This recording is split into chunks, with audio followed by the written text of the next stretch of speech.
We need to talk about JD Vance. Republican Veep candidate JD Vance is igniting a firestorm for once calling citizens without children childless cat ladies. Accused Europe of restricting free speech and endangering democracy. Calling the Chinese peasants, and many of them are not pleased. Who is Vice President JD Vance? He's a Marine. He's a dad.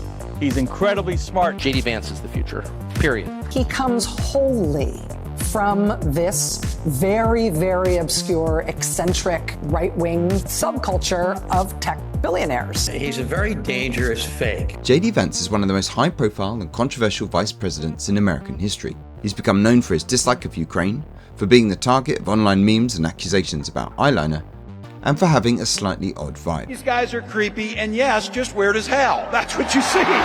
Vance is also known for being a person who went from being anti-Trump, I'm a never Trump guy, I never liked him, to being a big supporter.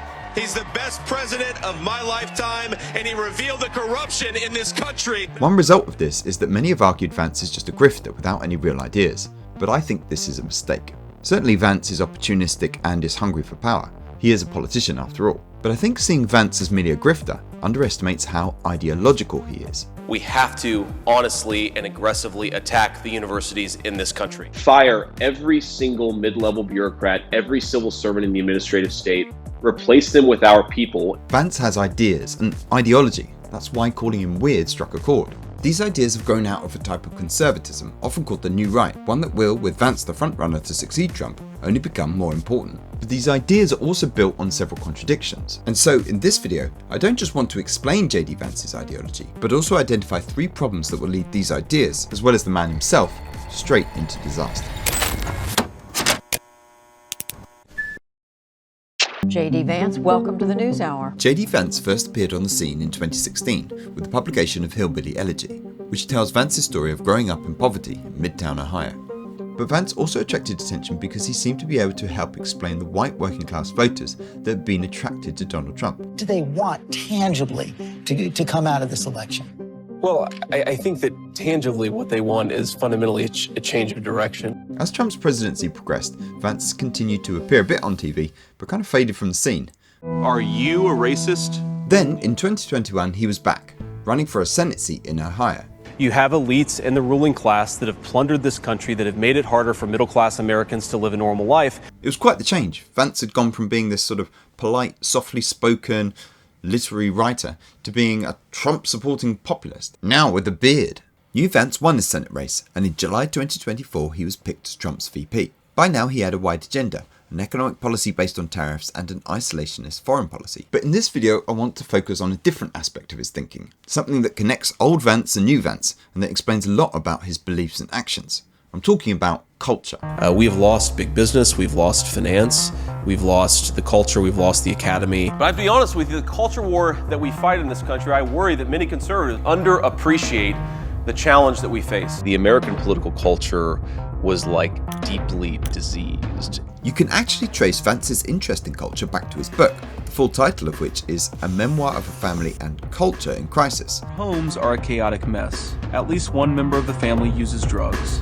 We'll hit and punch each other. Sometimes we'll get a job, but it won't last. We'll get fired for tardiness or for stealing merchandise. It was culture that was also key to Vance's explanation of Donald Trump's victory in 2016. Folks who aren't necessarily economically destitute, but in some ways feel very culturally isolated and very pessimistic about the future. Many heard Vance's focus on culture as just another conservative, unsympathetic appeal to individual responsibility. But in fact, Vance came to argue against this idea. The way that conservatives, and I'm a conservative, talk about culture is in some ways an excuse to end a conversation instead of starting a much more important conversation. It's look at their bad culture, look at their deficient culture, we can't do anything to help them. While the right just focused on individuals, the left also had a limited view, focusing just on government and structural solutions like economic opportunity, with culture, the norms, ideas and values that permeate everything, getting missed by both sides. The lefties think that the structure matters and consequently you got to focus on public policy.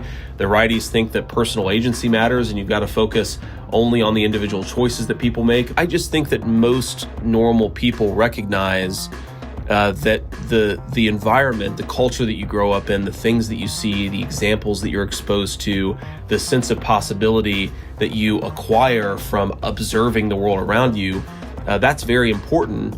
Now, all this isn't that unusual. There is a long history in American conservatism of worrying about culture. But, as we'll see, it's where Vance goes with these worries which is such a dangerous and radical break with past conservative positions. To explain, we need to start with liberalism, the political ideology that centres around ideas of liberty and freedom. I'm not talking about liberals as in Democrats, left-wingers.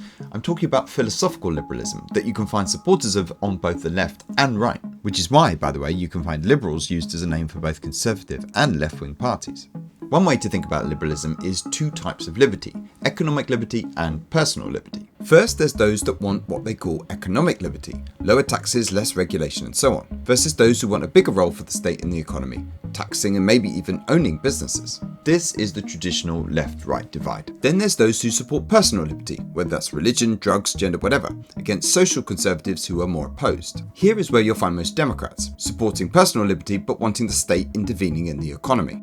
Up here would be people who are also left on economic policy, but more socially conservative. Historically, this is quite a rare type of politics, but we'll come back to that. Here is where you'll traditionally find Republicans and Conservatives, and here, also on the right, you have Libertarians or classical liberals, who are against the state intervening in either the economic or personal sphere. An example of a libertarian would be Peter Thiel, a tech entrepreneur and investor who's been a key figure in JD Vance's life, with Vance working for him after law school and Thiel donating huge amounts to his campaign for Senate. Tech libertarians like Thiel make up one of the intellectual influences on the new right, and people like Elon Musk have been influential in Trump's administration. But what's interesting about Vance is that, despite his past links, his rise to power involved separating himself from libertarians, in fact giving a speech in 2019 titled Beyond Libertarianism. Libertarians are not heartless, and I don't mean to suggest that they are, but they are so uncomfortable with political power or so skeptical of whether political power can accomplish anything that they don't want to actually use it to solve or even to try to help address some of these problems. His argument is that conservatives have been too influenced by economic liberalism, which has stopped them taking action on cultural problems. If people are spending too much time addicted to devices that are designed to addict them, we can't just blame consumer choice. We live in an environment and in a culture that's shaped by our laws and public policy, and we can't hide from that fact anymore. So Vance's worries about culture mean he's moved away from economic liberalism. But there's another way Vance has argued liberalism is damaging to culture. One of the things that the hyper-liberal, hyper-atomized, hyper-libertarian approach has done is that it's led people to think of themselves as buyers and sellers, as economic agents, as purely individuals. Vance is arguing that people need connection and solidarity, but that liberalism doesn't give people this. People need to feel that they're members of families, they need to feel that they're members of communities, they need to feel that they're members of nation states. And what this hyper-atomized approach to living has done is I think it's denied people a sense of solidarity. This skepticism of liberalism has become a key part of New Right thinking, with thinkers known as the post-liberals leading the way. There are many people who are anticipating my book as a call to have a constant and unceasing January 6th. Deneen favors regime change. He wants to violently overthrow the government. I don't want to violently overthrow the government. I want something far more revolutionary than that. I want to overthrow the party of progress. This is Patrick Deneen, who came to prominence in 2018 with a book attacking liberalism, that he followed up with the provocatively named Regime Change in 2024, with JD Vance attending the book launch. Part of Deneen's argument is that what liberals on the left call progress, many ordinary people see as disorder, a never-ending attack on the traditional ideas like family and marriage that give people their sense of meaning and security. Now finally those people are saying, enough. What this seems to be a sudden outburst of inexplicable populism, now we understand, is in fact an inchoate and somewhat inarticulate demand by those who at least are residually of the party of order, saying we need order in our lives. We need stability. We need balance. In other words, people need connection and purpose, but liberalism is just everyone doing their own thing. This is bad in itself, but also, and here's the next step, it leaves a vacuum into which enters a new, harmful ideology. Call it critical race theory, critical theory, call it wokeism or social progressivism. I don't care what word you put on it, but at the end of the day, the most powerful ideology among the leadership of this country is not Christianity or American political theology or Abraham Lincoln's political religion. It is wokeism. It is social progressivism. It's globalism. Vance's dislike of wokeism isn't actually that surprising. He's a conservative after all. But what's interesting is that his critique comes back again and again to culture and the desire for meaning and unity. If you don't have some shared historical symbol, some sense of a shared past, I think it's very impossible to have any shared future. And so I really do think that we have to stop this nonstop assault on American history. Tearing down statues of people from the past. In fact, it's the lack of real meaning that leads progressives to focus on race and gender. What it is sort of a value system to replace the fact that they're all fundamentally atheist or agnostic. They have no real value system. Their only value system is achieve in a very conventional way. And so the idea that somehow they're pursuing racial or gender equity is like the value system that gives their life meaning. For Vance, this new value system is all-pervasive, and in that way it reflects another idea in the new right, the idea of the cathedral. The cathedral is just a short way to say journalism plus academia, the intellectual institutions at the center of modern society, just as the church was the intellectual institution at the center of medieval society. The mystery of the cathedral is that all the modern world's legitimate and prestigious intellectual institutions, even though they have no central organizational connection, behave in many ways as if they were a single organizational structure. It always agrees with itself. Push their own personal bias and agenda to control exactly what people think, and this is extremely dangerous to our democracy. This idea comes from thinker Curtis Yarvin, someone often identified as part of the very online neo-reactionary movement, and who are another element of the new right. Because this cathedral with its woke ideology has such a grip on culture, Vance believes radical action is needed. So almost the thing that you need to do, step one in the process, is to totally replace, like rip out like a tumor, the current American leadership class, and then reinstall some sense of American, political religion, some sense of shared values, replacing garbage elite culture with traditional American culture. So, here's where we've got to. Vance believes America has a garbage elite culture in which empty liberalism has been taken over by wokeness, and this means conservatives have to step up and replace it with something of substance. As we've seen, Vance's interest in culture came from his own personal experiences, and when it comes to the question of what elements should be part of this new, healthier culture, it's striking that Vance again leans on his own experiences, starting with religion. I was thinking about the big questions, thinking about 2019, but 2017 to 2019 when I was thinking about re-engaging with my faith. I had a lot more money than I ever thought I would have. I had my own venture capital firm, and there was this weird way where I felt like I had succeeded at climbing the ladder of meritocracy, but I'd also found the values of the meritocracy, frankly, deeply wanting. Vance is describing the time after he'd had some success with his book, but before he turned full populist Trump supporter. In the middle of this period, he converts to Catholicism. I wanted to be a virtuous human being, in other words. That was sort of the thing that I kept on coming back to, was how to be virtuous. And I thought that Christianity that I had discarded as a young man answered the questions about being a virtuous person better than the logic of the American meritocracy. Interestingly, many of those influential in the new right are Catholic, including Patrick Deneen we met earlier. In fact, part of Deneen's post-liberalism is a desire for Christianity to have a more muscular role in American life. Things like Sabbath laws and the reintroduction of scripture in public schools. These are ideals that we should not be politically indifferent to. Vance is sympathetic to these ideas because he believes that Christianity or some public religion will bring some sense of connection and unity to the culture. What is that creed in America today? It used to be certainly in the 18th and 19th centuries, there was a very robust Christian tradition in this country. It's hard to have a country when people don't believe some common set of values. To explain what's radical about the idea of scripture in schools or Sabbath laws, we need to go back to liberalism, which along with economic and personal liberty argues for making the basic institutions of the system, law, schools, bureaucracy, neutral. Just as a referee in a football match doesn't pick sides but just looks after the rules of the game. These systems are not meant to take sides when it comes to political beliefs, religion, and so on.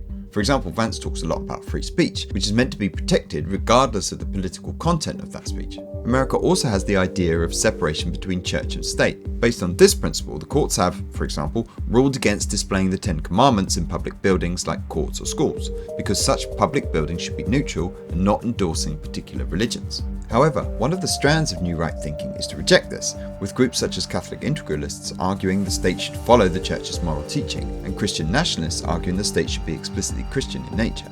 Louisiana will now require the Ten Commandments to be displayed in every public school classroom. If you want to respect the rule of law, you got to start from the original lawgiver, which was Moses. This effort from Republicans in Louisiana was later struck down by the courts, but moves like this are part of a wider effort to make public spaces less neutral and more explicitly Christian. One of the arguments these groups make is that this neutrality is actually just a fiction, and it's just another way in which liberalism leaves a vacuum into which comes wokeness, neo-Marxism, and everything else. The liberal democracy that America was 10 or 15 years ago is what gave birth to woke neo-Marxism. You can't say that's going to solve the problem. What we need to look for, and what I'm proposing, is a countervailing force that can be strong enough to stand up to that. And that means defeating one proposed public philosophy or public religion with another. This is Yoram Hazony, who is also a key figure in the National Conservatives, or NatCons, another intellectual element of the new right. As well as believing in a more prominent role for Christianity, this group argues the positive, even virtuous case for nationalism. Vance has often spoken at the National Conservatism conferences run by Hazony, but he has his own long-standing interest in nationalism based on his desire for a culture that brings connection and solidarity. The nation state is a way to create some sense of identity across people who come from different backgrounds and different ethnicities. For all of its faults, one of the great geniuses of the United States of America is that it has cultivated this sense of shared national identity across many different groups of people. America is particularly good at bringing together different people because its national identity is based not on one particular ethnicity, but a set of ideas. We hold these truths to be self-evident. That all men are created equal. That they are endowed by their Creator with certain unalienable rights. And among these are life, liberty, and the pursuit of happiness. This is what is often described as civic nationalism, an open, more inclusive form of national identity. But by 2024, JD Vance, apparently influenced by the National Conservatives, has come to believe that America needs something stronger, more thicker, more powerful than this. You know, one of the things that you hear people say sometimes is that America is an idea. But America is not just an idea. It is a group of people with a shared history and a common future. It is, in short, a nation. Vance goes on to talk about a cemetery plot owned by his family. There will be 7 generations just in that small mountain cemetery plot in eastern Kentucky. 7 generations of people who have fought for this country. Now that's not just an idea, my friends. That's not just a set of principles. Even though the ideas and the principles are great, that is a homeland. That is our homeland. People will not fight for abstractions, but they will fight for their home. Vance does say in this speech that newcomers are welcome as long as they assimilate to American cultural values, but it's clear he's moved to a more ethnocultural form of nationalism that centres those whose heritage in the country goes back longest, legacy Americans, to use the phrase MAGA sometimes favour. So Vance wants a culture with Christianity and nationalism, but probably the thing Vance talks about most in this area is family. Kids are the ultimate way that we find healthy people, at least I think, self-meaning in life. Whether your own children, your grandchildren, your nieces and nephews, I'm going to go back to my 2 beautiful boys, my wife who loves me, and recognize that the most important thing in my life is going to be them. If family is a source of meaning in Vance's life now, the lack of family stability was a source of pain growing up, and family was also part of his wider analysis of the white working class. That migration took them away from the families that had made them who they were. So yeah, they improved a bit economically, they were able to get better jobs, but they were also really disconnected from the communities that gave them social support and a sense of belonging in the world. But since then, as with all his beliefs, Vance has become more extreme, questioning the commitment, almost the moral worth of people that don't have children. Kamala Harris, Mayor Pete Buttigieg, who's now the Secretary of Transportation, Cory Booker, AOC. Think all these people. They're different, they come from different walks of life, different parts of the country. What is the one thing that unites every single one of them? Not a single one of them has any children. But it's something else to build a political movement, invested theoretically in the future of this country, when not a single one of them actually has any physical commitment to the future of this country. Okay. So Vance wants a culture of Christianity, nationalism and family to replace what he sees as America's existing liberal woke garbage culture. But here is what is dangerously different about Vance and the new right from previous Conservatives. It is their desire to use government power to effect that cultural change. If a private foundation spreads ideas that are harmful, use government power. Why don't we seize the assets of the Ford Foundation, tax their assets, and give it to the people who have had their lives destroyed by their radical open borders agenda? If universities teach woke ideas, use government power. They are taught, the children who go through this university system, that this country built by our fathers and grandfathers is an evil and terrible place. Ladies and gentlemen, we are giving our children over to our enemies, and it's time we stop doing it. And when in control of the woke-infested bureaucracy, make sure you use government power, even if it violates the law. Fire every single mid-level bureaucrat, every civil servant in the administrative state, replace them with our people, and when the courts, because you will get taken to court, and then when the courts stop you, stand before the country like Andrew Jackson did and say the Chief Justice has made his ruling, now let him enforce it. Using the state to fight the culture war is justified for Vance because, as he sees it, the left are the ones who started it. Using the weapons of cancellation, DEI policies, and so on. This is a raw fact of cynical politics. If we're not willing to use the power given to us in the American Constitutional Republic, we are going to lose this country. Okay, we've covered a lot. We've met the different elements that make up the new right, and we've looked at the culture war that Vance believes must be fought with all the power of the state. And I guess before we go any further, I have to admit I have kind of mixed feelings. So, first of all, when he talks about the lack of solidarity, connection, emptiness, we're all doing our own thing, I have a lot of sympathy for that. And also Vance himself, I find him quite likeable often, especially in those sort of longer form interviews, not when he's doing Fox News or whatever, but he's smart, he's got a sense of humour, he's interested in ideas, he's quite good as a politician or in terms of dealing with combative interviews. There is something creepy, there is something weird about him, and maybe I'll come back to how I've come to sort of who he reminds me of. But let's start with something that brings many of his ideas together.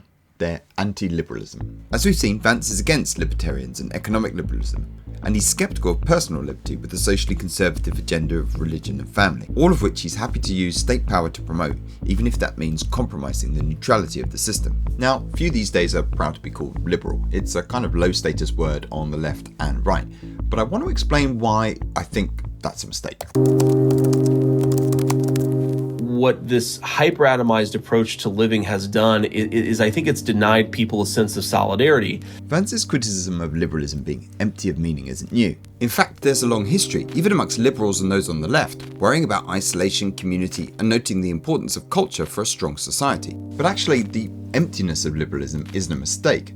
It's part of the design. The starting point for this argument is that we live in what is often called a pluralist society, with lots of different ideas about what is good and bad, different religions, different politics, different belief systems. Now, there are many who find all this vibrant and exciting, but let's say for argument's sake that it's a bad thing, a recipe for disorder, division, and conflict. The point is that, whether you like it or not, this conflict and division is just what society is like, and that's been true for ages. I mean, Europe had huge wars of religion back when pretty much everyone was a Christian, and the US saw deep divisions over the nation's future long before recent waves of immigration. You can try and use state power to get everyone to sign up to one set of cultural beliefs, so to bring unity and everyone together, but the risk is you just get conflict and backlash. I mean, let's say Vance is correct that the left imposed its woke ideology on everyone. Consider, was that successful in getting everyone into agreement?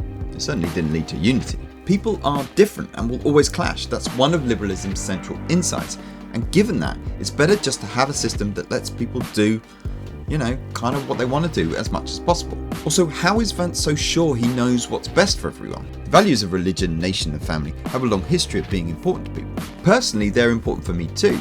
But I just don't think that's going to be true for everyone. This is actually the bit that nags me about Vance and that I find kind of creepy. It's how certain he is. For example, Vance is certain that nothing gives life meaning except for children. And as someone who has kids and who partly changed the kind of work they do so that they can put family more centrally in their life, I'm sympathetic to that. But to go from knowing what's true for you to being certain that everyone must have kids, otherwise they must be unhappy, and to extrapolate further from that and saying people without kids don't have any stake in the country, I mean, it's offensive, but it's also just stupid. People are different, they vary enormously. I mean, by all means, give your point of view, that's kind of the whole idea of free speech.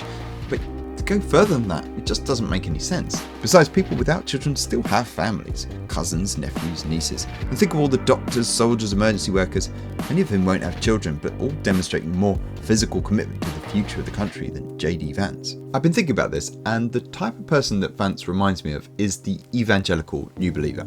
So I grew up around Christianity, and New Believers are often like this. They've got lots of clever thoughts and lots of certainty.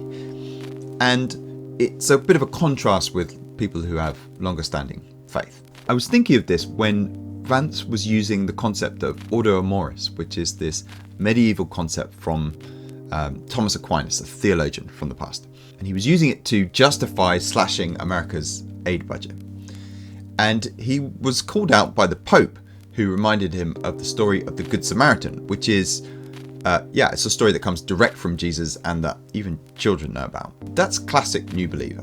And we know that Vance had this traumatic upbringing, and we also know that he went through a period where he was looking for virtue, looking for meaning, looking for purpose, and he came to Catholicism. But I think this is also, in a sense, he came to MAGA. I mean, I know there's also this desire for political power, he had to adjust and all that sort of business. I know that's true, but that other politicians have done that, like Marco Rubio has changed politically, but he doesn't have this slight kind of crazy thing that Vance has. And that's what Vance reminds me of. That's what I think you see when he's called weird or ideal. It's that craziness of the New Believer. The other thing that is foolish about Vance's anti-liberalism is his belief that it won't backfire on conservatives. After all, if modern culture is a cathedral indoctrinated woke garbage tumour, how is he so confident that his side will win all the time? In fact, there is a long history of America's liberal institutions giving protection to religious organisations, something these organisations need precisely because they don't have majority power. It's also a striking position for a Catholic to take, considering the history of Catholicism being oppressed as a minority religion. So once you understand all this, it's kind of odd to accuse liberalism of being empty and lacking moral vision. The referee isn't like that. They're meant to be somewhat empty of identity and allegiance so that they can better do their job, protecting the ability of people and groups to pursue those projects that do give meaning, whether that's family, church and religion, or evil pride marches and DEI conferences. The story that's often told about American conservatism is that after the Second World War it became a mix, or fusion of liberalism and conservatism, united against the common enemy of communism that abolished personal and economic liberty. But what we're seeing with the new right is a rejection of liberalism by conservatives. In many ways, it's mirroring a move away from liberalism on the left, which is why some have called MAGA the woke right, a movement that places identity grievance, ethnic consciousness, and tribal striving at the centre of its behaviour and thought. But while I have my own criticisms of liberalism on the left, I don't think it's unfair to say that what we're seeing at the moment is much worse. In some ways, it's not surprising. If you move away from a philosophy based on ideas of liberty and freedom, should you wonder if you end up with authoritarianism? It's true liberalism might not bring unity, but neither will getting rid of it. My second problem with Vance's culture war is his move from civic nationalism towards something more ethnocultural. People will not fight for abstractions, but they will fight for their home. Let's put to one side the racist direction this ethnocultural nationalism is heading towards, and consider that even if you're a conservative worried about culture and unity, this idea is bad. First, consider all the soldiers who MAGA might not describe as legacy Americans who have fought in every American conflict from the Civil War to Afghanistan. Evidently, the abstractions and ideas of America have actually done a pretty good job of motivating people to fight for it. The bigger point is that civic nationalism can better bring people together, which is something Vance used to recognise. One of the great geniuses of the United States of America is that it has cultivated this sense of shared national identity across many different groups of people. Also, just because civic nationalism is open and not based on one particular ethnicity, that doesn't mean it lacks substance. Like, for me, my love of country is based on many things. It's my experience living here. It's the food, the landscape, the friends and family that live here. All of that is very real. But the good thing about this, the different thing about this to a nationalism that focuses on 7 generations in a cemetery or somewhere, is that that kind of nationalism, the open nationalism, is available to everyone living here. We all have those kinds of experiences that we can draw on. And so it's better for unity and connection if you care about those things, as, yeah, I do too. So I don't understand why you'd shift from that, which America's had a long powerful tradition of, and people have kind of admired it and seen it as part of American exceptionalism, to go from that to something which is just kind of more ordinary. I mean, it's kind of normal for countries to fight and defend their own homeland, but to inspire people from lots of different ethnicities to fight for you and fight for your ideals, that's much more impressive. And Vance seems to want to just throw it all away. Okay, so Vance is wrong to chuck away liberalism and the civic nationalism that has made the US unique. But now we come to the biggest problem for Vance's desire for unity and moral vision: Donald Trump. I'm wondering what one or two of your most favored Bible verses are and why. I wouldn't want to get into it because to me that's very personal. You know, when I talk about the Bible, it's very personal, so I don't want to get into verses. I don't want to get into... There's no verse that means a lot to you that you think about or cite? The Bible means a lot to me, but I don't want to get into specifics. Even to cite a verse that you like? No, I don't want to do that. You're an Old Testament guy or a New Testament guy? Probably equal. I mean, this is not someone who has a strong connection to Christianity. And if Vance is casting doubt on the theoretical willingness of newcomers to fight for America, how does he square that with a leader who actually refused to fight for America? Trump claimed it was because of a bone spur. But when I asked for medical records, he gave me none. He finished the conversation with the following comment: "You think I'm stupid? I'm not going to Vietnam." Vance says he's worried about a garbage elite who lack a value system, but Trump is a man who has few values apart from money. And then we have family. I just start kissing them. I don't even wait. And when you're a star, they let you do it. You can do anything. There have been at least 25 credible accusations of sexual abuse against Trump, including those proved in court. At the very least, this is not someone who centers their values on family. I moved on her like a bitch, but I couldn't get there, and she was married. I mean, JD, you want a moral vision, and this is your guy? And then there's the wider MAGA movement, even the official parts of which delight in cruelty in a way that certainly doesn't feel Christian. And this is where we have the real moral tragedy of JD Vance, because he hasn't just gone along with all this, he's accelerated it. From calling people vile or mouth-breathing imbeciles, to creating stories, his own words, about Haitian immigrants that led to bomb threats and harassment by extremists. Trump and MAGA are not creating a virtuous culture around the values of family and religion. They're not a force for solidarity and connection. I mean, their own movement isn't kept together by anything other than hate for wokeness and progressives. And it all orbits around a man who's a black hole of morality. JD Vance knows all this. In fact, we know he knows all this because he said it. At a fundamental level, this is sort of a he said, she said, right? And at the end of the day, do you believe Donald Trump, who always tells the truth? Just kidding. Or do you believe that woman on that tape? But he's also leading people with his rhetoric in a very dark place. What it's doing is it's giving people an excuse to point the finger at someone else. It's point the finger at Mexican immigrants or Chinese trade or the Democratic elites or whatever else. People know Vance was anti-Trump, but it's actually more devastating than that. He was anti-Trump for very good conservative reasons. He could see that Donald Trump was not repairing the fabric of American culture, which is something he's long apparently cared about. He's shredding it to pieces. After the tape of Trump talking about groping women was released, Vance wrote, "Fellow Christians, everyone is watching us when we apologize for this man. Lord help us." Later he said, "Trump makes people I care about afraid, immigrants, Muslims, etc. God wants better of us." Vance has a line now that the reason he changed his mind about Trump is that he now thinks Trump's coarseness was a necessary part of destroying the corrupt elite culture. But to that I'd say no. JD Vance, you were right the first time. Growing up poor, Vance learnt the importance of culture, community and meaning. And I think the project of trying to make your culture stronger and healthier is a good one. But if he cares about the culture of America, then he should recognise the contradictions of where he's ended up. Undermining the liberal systems America was founded on, running down the civic nationalism that has been part of what's made the country exceptional, and supporting a man who's done more than any other to degrade and corrupt its virtue, doesn't restore American culture, it makes it worse.